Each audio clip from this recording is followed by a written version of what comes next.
గొడ్డలి పార్టీ. ఈ గొడ్డలి పార్టీ 10 లక్షల కోట్ల రూపాయల అప్పులని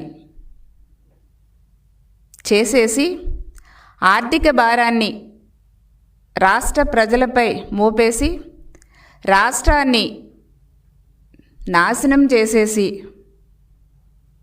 వెళ్ళిపోయినప్పటికీ కూడా గౌరవ ముఖ్యమంత్రి వర్యులు శ్రీ నారా చంద్రబాబు నాయుడు గారి యొక్క విజన్ వల్ల ఈ రోజున మన రాష్ట్రంలో ప్రజలందరికీ కూడా ఇచ్చిన హామీల ప్రకారం కూటమి ప్రభుత్వం సూపర్ 6 పథకాలని అమలు చేసి ప్రతి ఇంటిలో కూడా ప్రగతి సిరులు కురిపిస్తున్నటువంటి విషయాన్ని ప్రజలకి తెలియజేస్తున్నాం.